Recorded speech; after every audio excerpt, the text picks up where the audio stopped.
بسم الله الرحمن الرحيم. الحمد لله وكفى والسلام على عباده الذين اصطفى أما بعد. قال الله تبارك وتعالى في القرآن المجيد: إنا أنزلناه في ليلة القدر سبحان ربك رب العزة عما يصفون وسلام على المرسلين والحمد لله رب العالمين. اللهم صل على سيدنا محمد وعلى آل سيدنا محمد وبارك وسلم. اللهم صل على سيدنا محمد وعلى آل سيدنا محمد.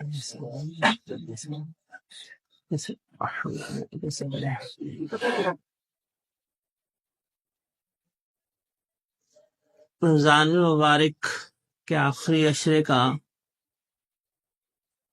آج رات سے آغاز ہونے جا رہا ہے۔ رمضان المبارک کے اس آخری عشرے کی ایک تو فضیلت اس لحاظ سے تو ہے ہی کہ یہ رمضان المبارک کے مبارک دن اور مبارک راتیں ہیں، اور رمضان المبارک کے 20 ایام تقریباً گزر گئے، لیکن اللہ جل شانہ نے اس کے اندر ایک اور اہم ترین باعث فضیلت شے جو رکھی ہے،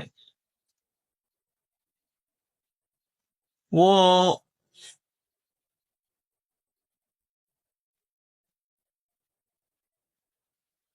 لیلۃ القدر ہے۔ ہمارے ہاں عوام الناس میں اور لوگوں میں اس آخری عشرے کے حوالے سے بہت ساری کچھ غلط فہمیاں پائی جاتی ہیں۔ ان غلط فہمیوں کے لیے تھوڑا سا نشاندہی عرض کرنا چاہوں گا۔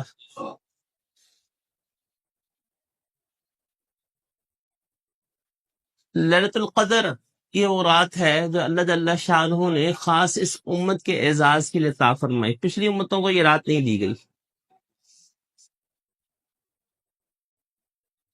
اور ابن ابی حاتم نے نقل کیا ہے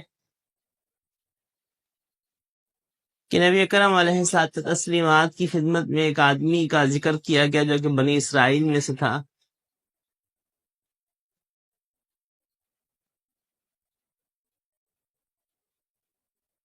وہ 1000 مہینے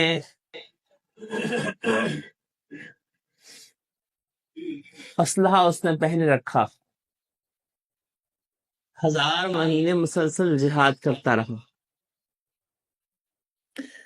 مسلمانوں کو تعجب ہوا تو اللہ جل شانہ نے انا انزلناہ فی لیلۃ القدر کو نازل فرمایا کہ ہم نے نازل کیا ہے اس قرآن کو لیلۃ القدر کے اندر۔ وما ادراک ما لیلۃ القدر، اور تمہیں کیا پتا کہ لیلۃ القدر کیا ہے۔ امام فرا لکھتے ہیں کہ اللہ جل شانہ نے قرآن کریم میں جہاں کہیں بھی وما ادراک کا ارشاد فرمایا ہے تو وہ اس چیز کی اہمیت کو ظاہر کرنے کے لیے ابتداءً تو فرمایا، جیسے شوق دلاتے ہیں کہ تمہیں پتہ ہے کہ یہ کتنی اہم بات ہے، جیسے ہم اردو میں کہتے ہیں نا۔ اور پھر اللہ تعالیٰ شانہ نے جہاں کہیں وما ادراک کا استعمال فرمایا ہے وہاں پہ اللہ تعالیٰ نے اس کے بارے میں بتلا بھی دیا، لیکن جہاں کہیں اللہ نے وما یدریکا فرمایا ہے اس کے بارے میں نہیں بتایا۔ وما یدریک لعل الساعۃ قریب، اور تمہیں کیا ادراک اس بات کا کہ ہو سکتا ہے کہ قیامت بالکل قریب ہو۔ تو قیامت کے وقوع کا تفصیلی علم نہیں بتایا۔ اسی طرح سے دوسری روایت کے اندر آتا ہے کہ بنی اسرائیل کے اندر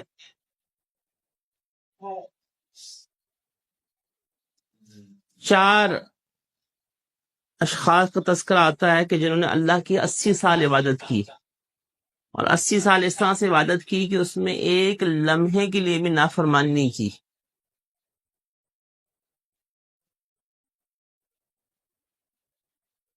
یہ تو ایوب علیہ السلام، زکریا علیہ السلام، حزقیل علیہ السلام اور یوشع علیہ السلام تھے، یہ چاروں.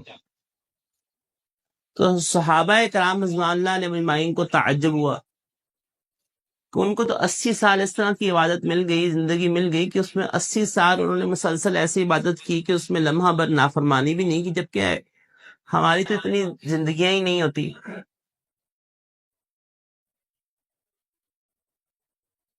تو جبرائیل امین آئے اور کہا کہ آپ کی امت جو ہے ان لوگوں کی عبادت کے اوپر 80 سال کے اوپر تعجب کر رہی ہے، اللہ نے اس سے بہتر آپ کو عطا فرما دی. چنانچہ فقد انزل اللہ خیر من ذلک فقرا علیہ انا انزلناہ فی لیلۃ القدر، وکما قال علیہ الصلوۃ والسلام. تو فرمایا کہ اللہ جبرائیل امین آئے اور انہوں نے آ کر یہ صورت آپ علیہ تسلیمات پر قرأت کی کہ اللہ نے اس قرآن کو نازل کیے ہے لیلۃ القدر میں. قرآن کریم کا نزول کے حوالے سے عبداللہ ابن عباس رضی اللہ تعالیٰ عنہما سے مروی ہے کہ اللہ جل شانہ نے قرآن کریم کو سب سے پہلے لوح محفوظ سے آسمان دنیا میں بیت العزہ پہ اتارا. ایک ہے بیت المعمور. بیت المعمور وہ گھر ہے جس کو اللہ تعالیٰ نے بنایا ہے آسمانوں پہ فرشتوں کے لیے، اور یہ بیت المعمور کہاں پہ ہے؟ یہ بیت اللہ کے بالکل اوپر ہے. نیچے زمین کے اوپر انسان طواف کرتے ہیں بیت اللہ کا، اور بیت المعمور کا طواف فرشتے کرتے ہیں.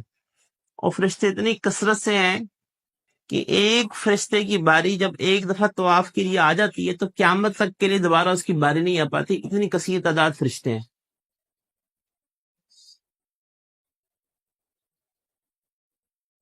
تو بیت المعمور الگ ہے اور بیت العزہ الگ ہے. حدیث مبارکہ میں بیت العزہ کا لفظ استعمال کیا گیا ہے کہ اللہ تعالی نے لوح محفوظ سے قرآن کریم کو بیت العزہ میں نازل کیا، اور بیت العزہ سے پھر آپ علیہ الصلوۃ تسلیمات کے اوپر 23 سال کے عرصے میں نازل ہوا.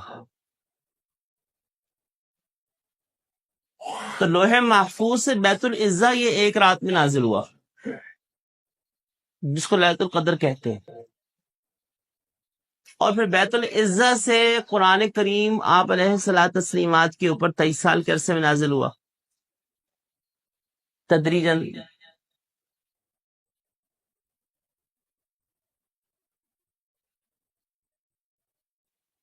چنانچہ لیلۃ القدر کی جو وجہ فضیلت بنی وہ قرآن سے بنی، اور رمضان کے اندر بھی اللہ تعالیٰ نے ارشاد فرمایا کہ شہر رمضان الذی انزل فی القرآن، رمضان کا مہینہ یہ وہ ہے کہ جس میں قرآن کو نازل کیا گیا.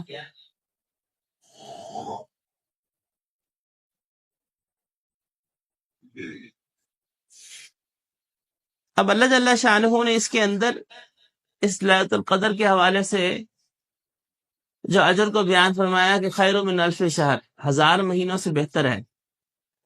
1000 مہینے تقریباً 83 برس سے کچھ زیادہ بنتے ہیں. اللہ تعالیٰ نے خیر کہا ہے، بہتر ہے. یہ نہیں کہا کہ تمہیں 83 سال کی عبادت کا اجر ملے گا، بلکہ اس سے بھی زیادہ.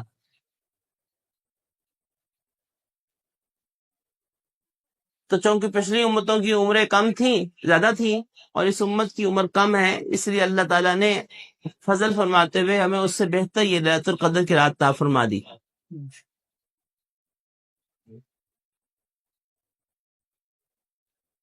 مسند احمد بن حنبل کی روایت ہے، آپ علیہ الصلوۃ تسلیمات نے ارشاد فرمایا قد جاءکم شہر رمضان، شہر رمضان، تم پہ رمضان کا مہینہ آیا ہے، شہر مبارک، یہ برکت والا مہینہ آیا ہے.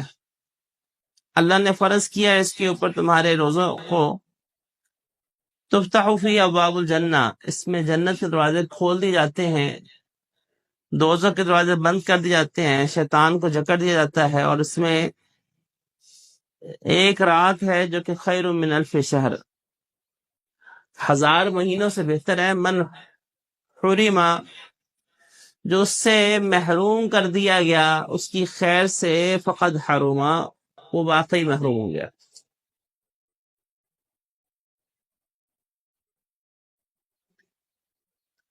اسی طرح سے صحیحین کے اندر روایت ہے ابو ہریرہ رضی اللہ تعالیٰ عنہ سے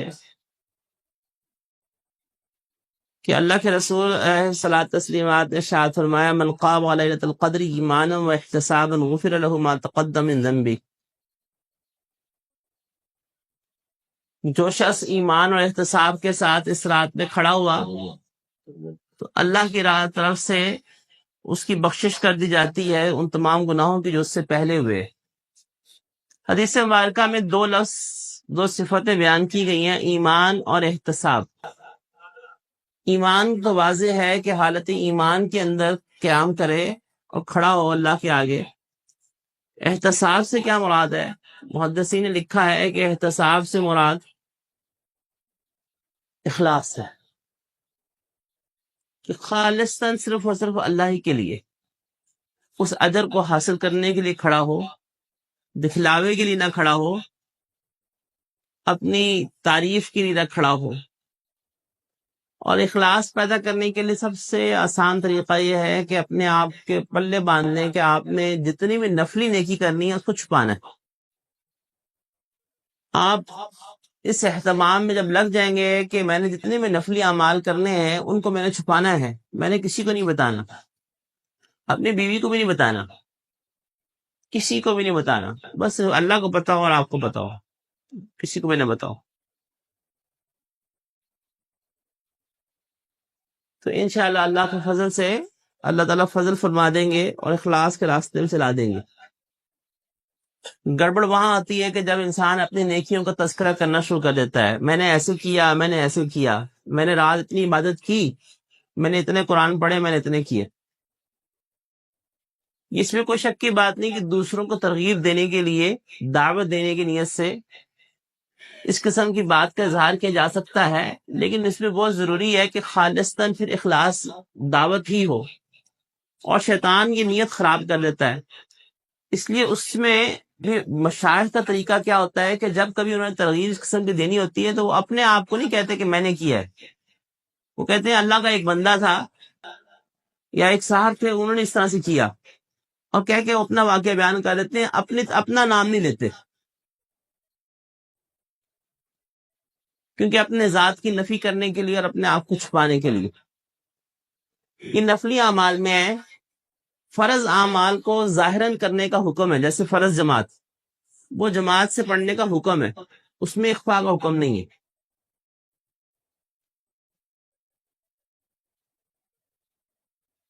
اللہ تعالیٰ نے ارشاد فرمایا کہ سلام ہی حتی مطلع الفجر،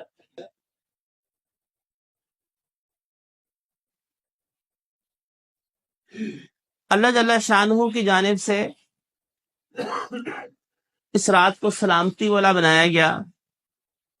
حضرت قتادہ اور دوسرے بے شمار صحابہ اور تابعین سے یہ بات مروی ہے کہ تخزا فیہا الامور وتقدر الآجال والارزاق، کہ لیلۃ القدر کے اندر اللہ کی جانب سے رزق کو تقسیم کیا جاتا ہے اور اللہ کی طرف سے امور کو فرشتوں کے حوالے کیا جاتا ہے، چنانچہ کما اللہ جل شانہ نے جیسے فرمایا کہ فیہا یفرق کل امر حکیم، اس میں تقسیم کیے جاتے ہیں ہر معاملے کو جو کہ حکمت والا ہے۔ سورہ دخان کی یہ آیت شب برات کے بارے میں نہیں ہے، سورہ دخان کی یہ آیت جو ہے وہ لیلۃ القدر کے بارے میں، کیونکہ انا انزلناہ فی لیلۃ مبارکہ پیچھے ارشاد فرمایا گیا ہے، تو شب برات میں تو قرآن نازل نہیں ہوا، قرآن کا نزول تو لیلۃ القدر میں ہے۔ تو سورہ دخان کی یہ آیت فیہا یفرق کل امر حکیم کا تعلق لیلۃ القدر سے ہے، اس میں کوئی شک نہیں کہ شب برات کی الگ سے فضیلت ہے اور وہ گناہوں کی معافی کے لحاظ سے ہے، اور اس رات کو انسان کو عبادت میں گزارنا چاہیے، کوئی الگ معاملہ ہے، لیکن جہاں تک تعلق ہے رزق کے تقسیم کیے جانے کا اگلے سال کے لیے کہ اللہ تعالیٰ نے اس شخص کے لیے کتنا مقرر کیا ہے، کیا مقرر کیا ہے، یہ فرشتوں کے ذمے اللہ تعالیٰ جو ڈیوٹیاں لگاتے ہیں، اور کسی کی موت کے حوالے سے کہ کس نے اگلے سال جینا ہے اور کتنا جینا ہے، یہ سب لیلۃ القدر کے اندر فیصلے فرشتوں کے حوالے کیے جاتے ہیں۔ روایات میں لیلۃ القدر کا تذکرہ ہے، اور یہ انگنت روایات جو کہ سند صحیح روایات ہیں۔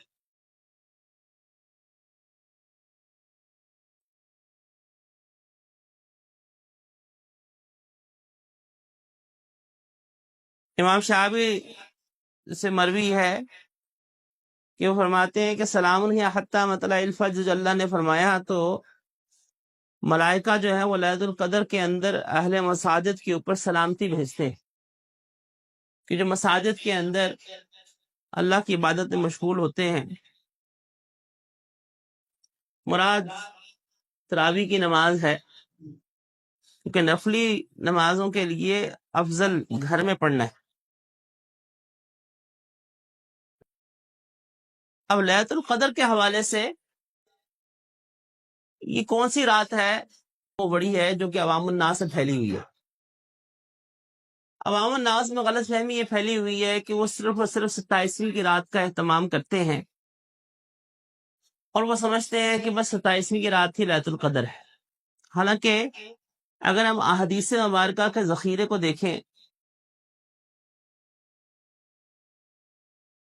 تو جو مرفوع روایت ہے وہ 27ویں کے بارے میں نہیں ہے۔ مرفوع روایت کا مطلب یہ ہوتا ہے کہ جس کو خود اللہ کے رسول علیہ الصلاۃ تسلیمات نے فرمایا ہو۔ اس میں کوئی شک نہیں کہ 27ویں کے بارے میں روایات ہیں۔ میں بھی ساری روایات کو خلاصہ اور کچھ روایات پڑھ کے بیان کرتا ہوں۔ وہ روایات جو کہ احادیث مبارکہ میں 21ویں کے بارے میں آیا کہ 21ویں لیلۃ القدر ہے، یعنی احادیث مبارکہ میں 21ویں رات کے بارے میں بھی آیا ہوا ہے کہ یہ لیلۃ القدر ہے، احادیث مبارکہ میں 23ویں رات کے بارے میں بھی آیا ہوا ہے کہ یہ لیلۃ القدر ہے، احادیث مبارکہ میں 25ویں کے بارے میں بھی آیا ہوا ہے، 27ویں کے بارے میں بھی آیا ہوا ہے، 29ویں کے بارے میں بھی آیا ہوا ہے۔ اور ایک روایت میں مطلقاً ارشاد فرمایا کہ تم اس کو آخری اشرے میں تلاش کرو۔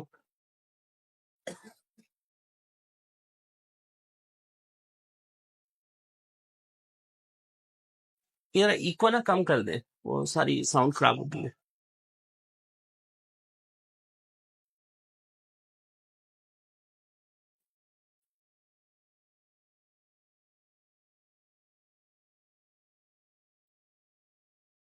چنانچہ یہ کچھ احادیث مبارکہ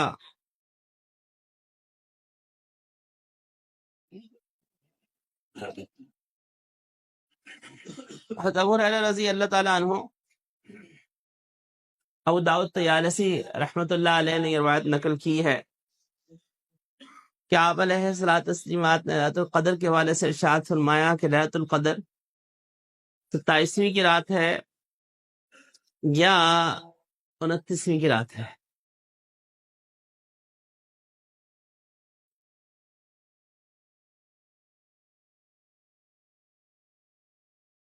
یہ روایت 27ویں اور 29ویں دونوں کو بتا رہی ہے۔ اسی طرح سے حضرت عبادہ بن صامت رضی اللہ تعالیٰ عنہ سے روایت ہے کہ آپ علیہ الصلوۃ والتسلیمات نے ارشاد فرمایا کہ لیلۃ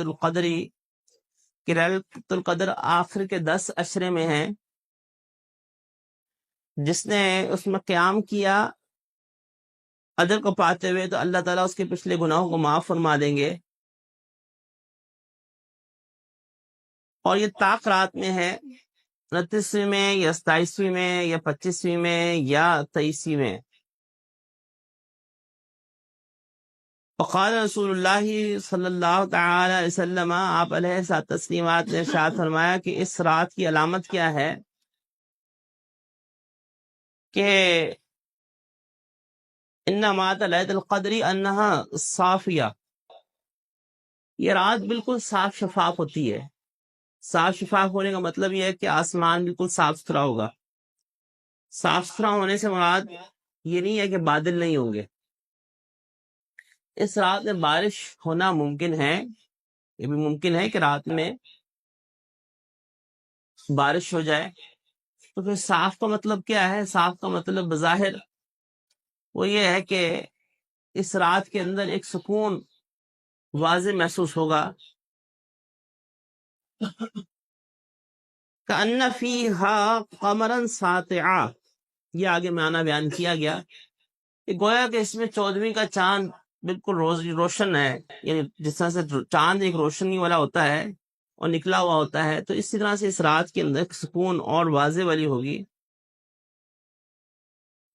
لا برد فیہا ولا حرہ، نہ تو یہ رات بہت ٹھنڈی ہوگی نہ یہ رات بہت گرم ہوگی.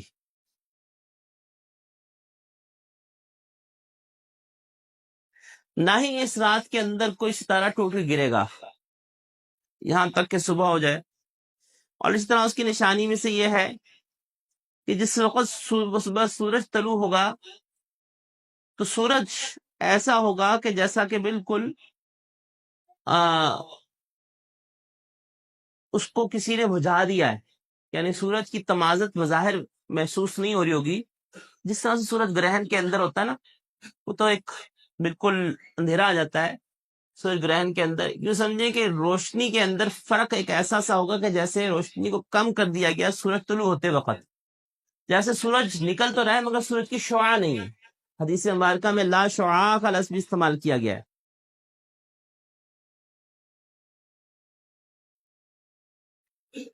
کہ سورج ایسے طلوع ہوگا کہ جیسے اس میں کوئی شعاع نہیں ہے، یعنی روشنی تو ہوگی لیکن شعاعیں نظر نہیں آ رہی ہوں گی.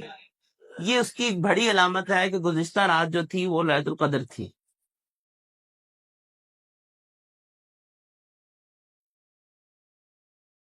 اسی طرح سے دوسری روایت میں ارشاد فرمایا گیا، اور یہ بھی ابو داؤد طیالسی رحمۃ اللہ علیہ نقل کی ہے، کہ یہ رات جو ہے وہ کشادہ ہے، کھلی ہے اور کشادہ ہے.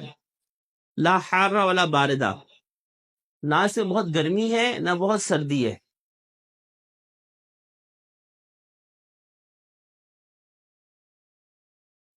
آپ علیہ الصلوۃ تسلیمات کو اللہ جل شانہ لیلۃ القدر کے حوالے سے مطلع فرمایا تھا، اور حدیث مبارکہ میں آتا ہے کہ انی رأیت لیلۃ القدر فانسیتها، کہ میں لیلۃ القدر کو دیکھا اور پھر مجھ کو لیلۃ القدر بھلا دی گئی. ارشاد فرمایا کہ وہی فی العشر الاواخر، کہ یہ آخر کے 10 راتوں میں ہے.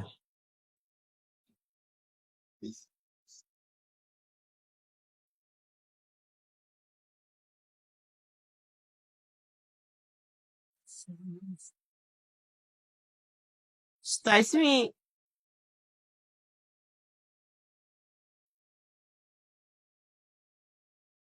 کے حوالے سے، لیلۃ القدر کے تعین ہونے کے حوالے سے بعض صحابہ جیسے عبداللہ ابن مسعود رضی اللہ تعالیٰ عنہما سے مروی ہے کہ لیلۃ القدر پورے سال میں ہے.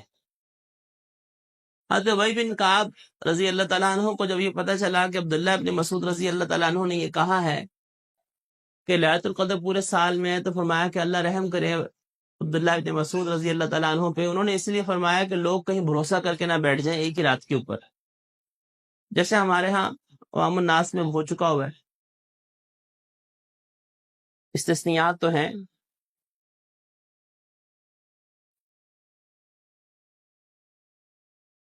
تو فرمایا کہ وہ 27ویں کی رات ہے. یہ قول ابی بن کعب رضی اللہ تعالیٰ عنہ سے مروی ہے. تو ابی بن کعب صحابی ہیں، صحابی کا قول یقیناً ایک حجت ہوتا ہے اور روایت کرتے ہیں، لیکن اگر اس کے بالمقابل آپ علیہ الصلوۃ تسلیمات کی مرفوع روایت ہو تو ایک ترجیح اس کو حاصل ہوتی ہے.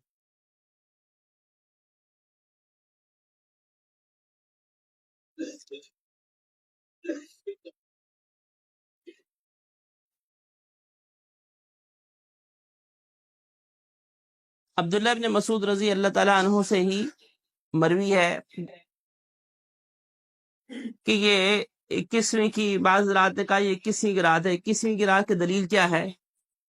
وہ حضرت ابو سعید خدری رضی اللہ تعالیٰ عنہ کی روایت ہے، اور یہ سنداً سب سے قوی روایت ہے. سند کے لحاظ سے یہ سب سے قوی روایت ہے.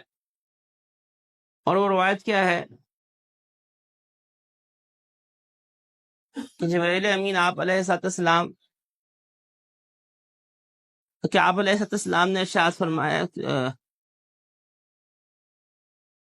کہ آپ علیہ السلام نے رمضان کے آخری عشرے کے اندر اعتکاف فرمایا اور ہم نے آپ علیہ السلام کے ساتھ اعتکاف کیا.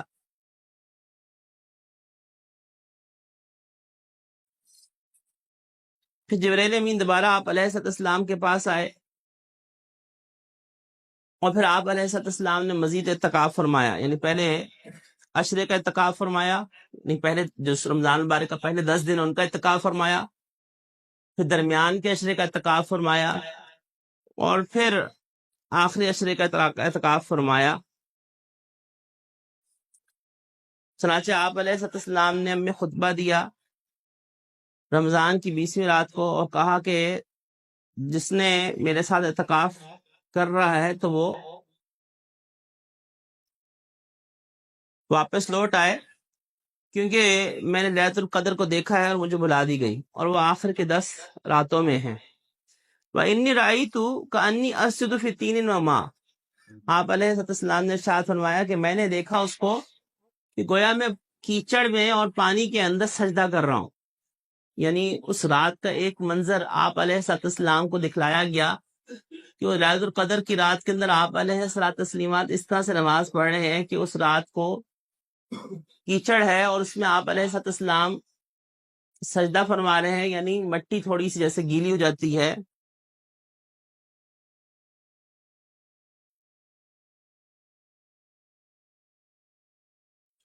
چنانچہ صحابی فرماتے ہیں کہ اس رات بارش ہوئی، وہ مطرنا، کہ اللہ کی طرف سے ہمیں بارش دی گئی. فصلی بنا النبی علیہ السلام، نبی کرم علیہ السلام نے ہمیں نماز پڑھائی. حتی رأیت اثر الطین والماء علی جبہت رسول اللہ صلی اللہ علیہ وسلم، کہ میں نے دیکھا، ابو سعید خدری رضی اللہ عنہ فرماتے ہیں کہ میں نے دیکھا کہ اس رات جب آپ علیہ السلام نے 21ویں کی رات ہمیں نماز پڑھائی تو میں نے دیکھا کہ آپ علیہ الصلوۃ والتسلیمات کی مبارک پیشانی کے اوپر ہلکا سا کیچڑ کا اثر نظر آ رہا تھا.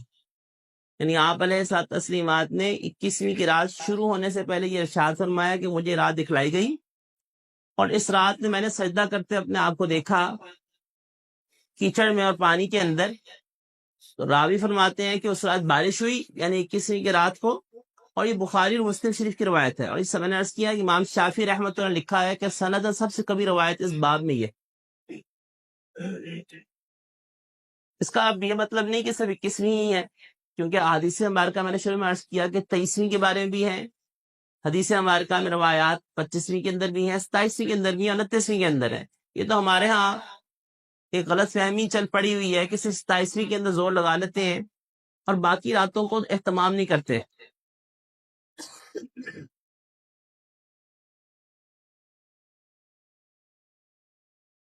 چنانچہ امام شافعی رحمۃ اللہ علیہ فرماتے ہیں کہ وحاظ الحدیث و اصح الروایات، اس باب میں یہ حدیث سب سے زیادہ اصح ہے.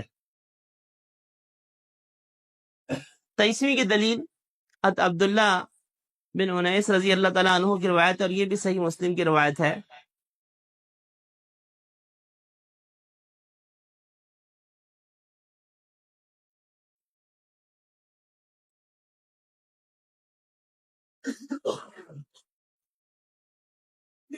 حضرت ابو سعید خدری رضی اللہ تعالیٰ عنہ سے یہ دوسری روایت جو ہے وہ 24ویں رات کے بارے میں مروی ہے کہ فرمایا کہ لیلۃ القدر لیلۃ 24، یہ 24ویں کی رات ہے، اور یہ بھی سند صحیح روایت ہے. البتہ بعض حضرات نے اس کی تضعیف کی.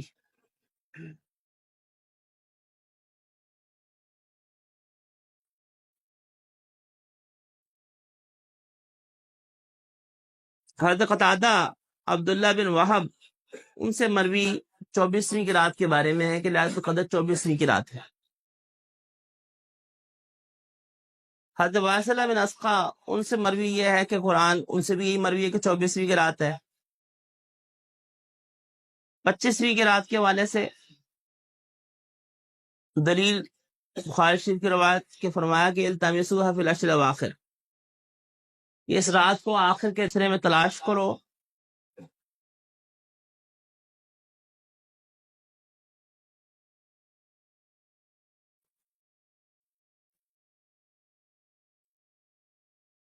فی تاسعۃ تبقى، فی سابعۃ تبقى فی خامسۃ تبقى،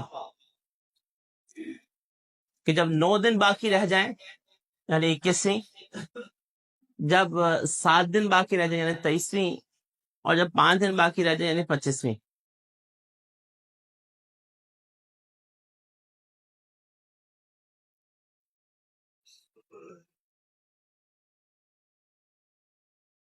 ستائیسویں کا دلیل میں نے عرض کیا کہ ابی بن کعب رضی اللہ تعالیٰ عنہ کی روایت ہے کہ جس میں انہوں نے عبداللہ بن مسعود رضی اللہ تعالیٰ عنہ کے حوالے سے یہ ارشاد فرمایا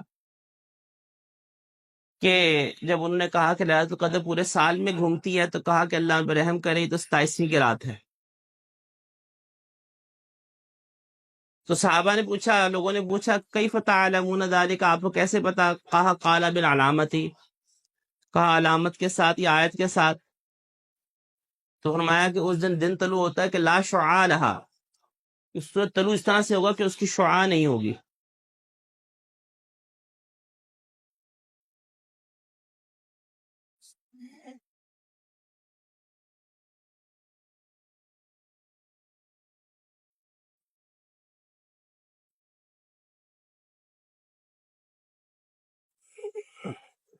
امام احمد بن حنبل رحمۃ اللہ علیہ سے روایت جو ہے وہ 27ویں کی ہے۔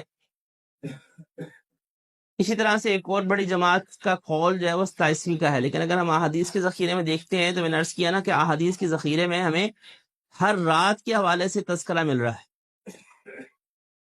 اسی طرح سے 29ویں کے بارے میں بھی تذکرہ مل رہا ہے۔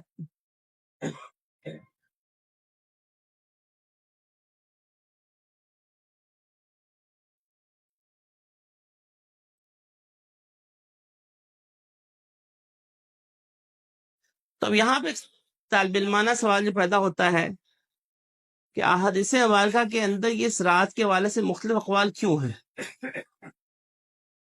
جیسے میں نے عرض کیا کہ 21ویں کے بارے میں سب سے زیادہ صحیح روایت ہے، 23ویں کے بارے میں بھی وہ بھی صحیح روایت ہے، 25ویں کے بارے میں بھی، 27ویں کے بارے میں بھی، 29ویں کے بارے میں بھی۔ اب یہ روایات سند سارے صحیح روایات ہیں، تو رات تو ایک ہی ہے، اور پھر 24ویں کے بارے میں بھی ہے۔ لیلۃ القدر کے حوالے سے یہ اختلاف اس لحاظ سے ہے کہ اس روایات کے دیکھتے ہوئے جمہور محدثین کا قول یہ ہے کہ لیلۃ القدر جو ہے وہ اللہ کی جانب سے رات تو ایک ہی ہے، ظاہر بات ہے انا انزلناہ فی لیلۃ القدر، جیسے میں نے عرض کیا کہ لوح محفوظ سے بیت العزا آسمان دنیا کے اوپر قرآن نازل ایک ہی رات میں ہوا، وہ رات تو ایک ہی ہے، لیکن اللہ کی جانب سے اس رات کو آخری عشرے کے مختلف دنوں میں گھما دیا جاتا ہے۔ یعنی کسی سال یہ رات 21ویں کی رات میں ہوگی، کسی سال یہ رات 23ویں کی رات میں ہوگی، کسی سال یہ رات 24ویں کی رات میں ہوگی، اور یہ بھی ضروری نہیں کہ سب طاق میں ہی ہو، طاق عدد کے علاوہ بھی ہو سکتی ہے، کیونکہ 24ویں کی روایت میں نے عرض کیا کہ 24ویں رات کی روایات بھی موجود ہے۔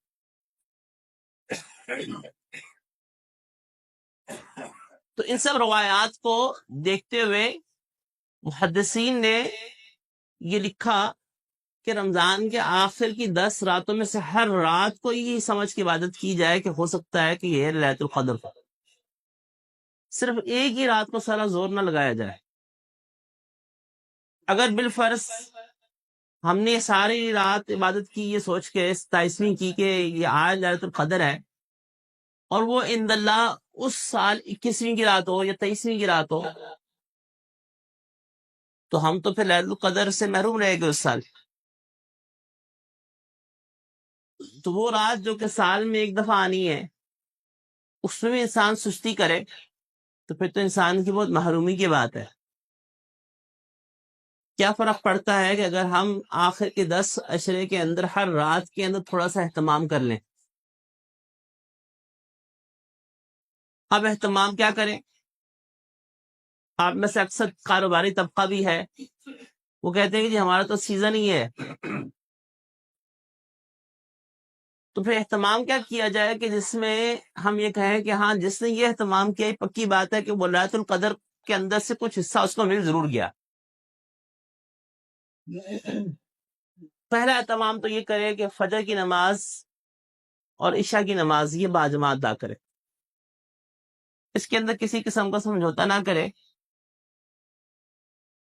کیونکہ حدیث مبارکہ میں ارشاد مبارکہ ہے کہ جس نے عشاء کی نماز جماعت کے ساتھ پڑھی اس نے نصف رات گویا اللہ کی عبادت میں گزاری، اور جس نے فجر کی نماز جماعت کے ساتھ پڑھی تو گویا اس نے بقیہ نصف رات عبادت سے گزاری. تو جس نے فجر کی نماز اور عشاء کی نماز جماعت کے ساتھ پڑھی وہ ایسا ہے جیسے اس نے ساری رات عبادت میں گزاری.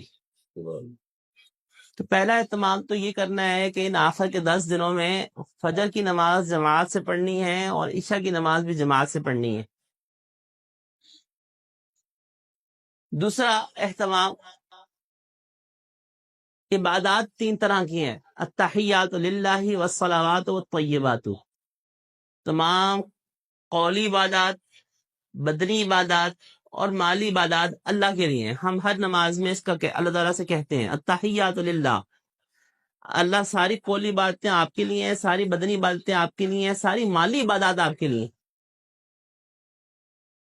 تو یہ تینوں قسم کی عبادات کا اہتمام ہر رات میں کر لے، قولی، بدنی، مالی.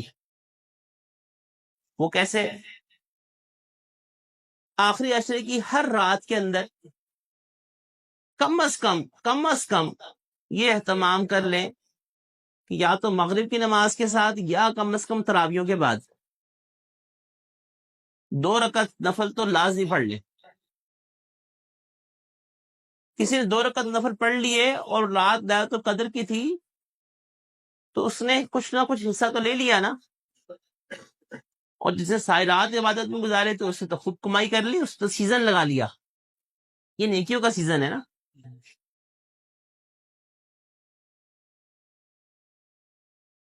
تو یہ تو بدنی عبادت ہو گئی. قولی عبادت کیا ہے کہ اب ہر رات کے اندر تلاوت کا اہتمام کیا جائے، درود شریف کا اہتمام ہر رات کو کرے، سبحان اللہ والحمد للہ کی تسبیح ہر رات کو پڑھ لے، کیونکہ ان کلمات کی فضیلت بھی آئی ہے. سبحان اللہ، الحمد للہ، اللہ اکبر، لا الہ الا اللہ، لا حول ولا قوت الا باللہ العلی العظیم کے لفظ فضائل ہیں. تو ایک تسبیح اس کی پڑھ لیں، ایک تسبیح سبحان اللہ بحمدہ سبحان اللہ العظیم. یہ دونوں تسبیح آپ دکان میں بیٹھے پڑھ سکتے ہیں. دکان پہ اپنا کام کر رہے ہیں، تسبیح پڑھتے جائیں، تسبیح پڑھنے سے تو کسی نے نہیں روکا، درود شریف پڑھنے کی تسبیح سے کسی نے نہیں روکا، آپ درود شریف پڑھتے جائیں. لیکن فرض نماز کے ساتھ، فرض نماز باجماعت پڑھیں، تراویح پڑھیں، اور تراویح کے بعد جو ہے وہ دکان پہ آپ چلے جاتے ہیں تو تسبیح پڑھتے رہیں.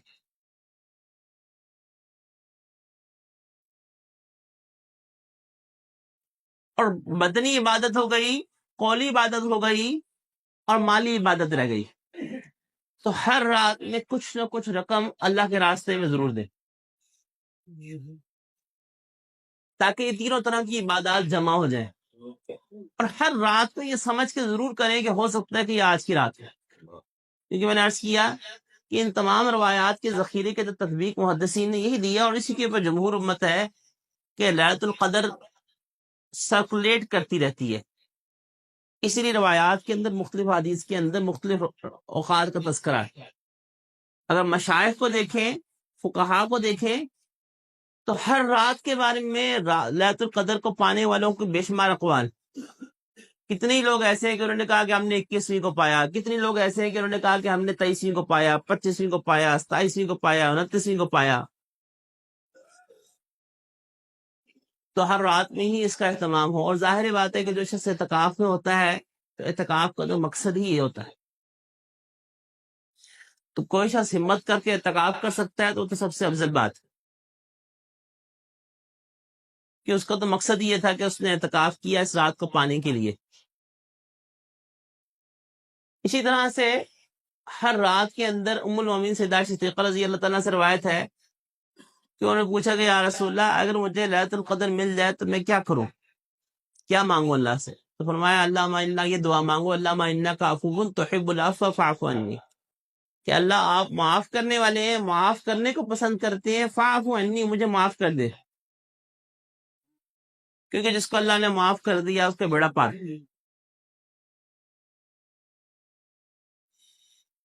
تو ان چند چیزوں کا اہتمام کر لیجئے کہ ہر رات کو تلاوت ہو، ہر رات کو درود شریف کا اہتمام ہو، استغفار کا اہتمام ہو، اور نوافل کا اہتمام ہر رات کو کریں۔ پھر نوافل کے اہتمام کے اندر نوافل میں جتنا انسان پوشیدگی میں پڑھتا ہے اتنا اجر زیادہ ہوتا ہے۔ جو حضرات یہاں بازار میں موجود ہیں ان کے لیے ممکن نہیں کہ گھر میں جا کے نوافل پڑھیں، تو پھر تو مسجد میں آ کے پڑھ سکتے ہیں۔ اور نوافل کے اندر کتنا کوئی خاص طریقہ منقول نہیں ہے، یہ ذہن میں رکھیں کہ جتنے بھی راتیں افضل ہیں، جیسے شب برات ہے یا رات القدر ہے، اس میں کوئی خاص طریقہ، بڑی ساری وہ من گھڑت روایات پیش کی جاری ہوتی ہیں کہ یوں طریقے سے پڑھیں، یوں صورتیں پڑھیں تو اتنا اجر ہے، وہ سب روایات سندن ثابت نہیں، کوئی مخصوص طریقہ نوافل کا ہے ہی نہیں سوائے صلاۃ التسبیح کے۔ صلاۃ التسبیح کی فضیلت ثابت ہے، لیکن وہ خاص کسی رات کے بارے میں نہیں ہے، اس کی اپنی فضیلت ہے کہ صلاۃ التسبیح کی ہے۔ کوئی شخص ہمت کر سکتا ہے تو وہ ہر طاقت میں صلاۃ التسبیح پڑھ لے۔ اسی طرح سبحان اللہ بحمدہ اور سبحان اللہ العظیم کی تسبیح پڑھ لے۔ اس رات کے اندر ہر طاق رات میں باتوں میں وقت نہ گزارے، بس یہ سمجھیں کہ جیسے کاؤنٹنگ چل رہی ہے اور ہر رات کا لمحہ کم ہوتا جا رہا ہے، اور مجھے یوں سمجھے کہ جیسے کسی کو نا خزانہ دے دیا گیا کہ تم کتنا خزانہ اٹھا سکتے ہو، تو کسی کو سونے کا خزانہ دے دیا جائے نا تو وہ دونوں ہاتھوں سے خزانہ اٹھا رہا ہوگا۔ وہ سمجھے نیکیوں کا خزانہ اللہ نے رکھ دیا ہے، تو باتوں میں وقت نہ لگائیں۔ حضرت شیخ الحدیث زکریا رحمۃ اللہ علیہ تو پورا رمضان اس طرح سے گزارا کرتے تھے کہ وہ کلام ہی نہیں کرتے تھے، تلاوت نہیں مشغول رہتے تھے۔ ان سے ملنے کے لیے ایک بزرگ آئے، انہوں نے کوئی سوال کیا، انہوں نے دیکھ کے ہوں کیا اور پھر تلاوت میں مشغول ہو گئے۔ پھر دوبارہ سوال کیا، انہوں نے بالکل مختصر جواب دیا اور پھر جواب دے کے دوبارہ تلاوت میں مشغول ہو گئے۔ پھر سوال کیا، مختصر جواب دیا، پھر تلاوت میں مشغول ہو گئے۔ تو انہوں نے کہا کہ رمضان تو ہر ایک پہ آتا ہے، مگر جیسا رمضان تمہارے پر آتا ہے ایسا تو کسی کو نہیں دیکھا۔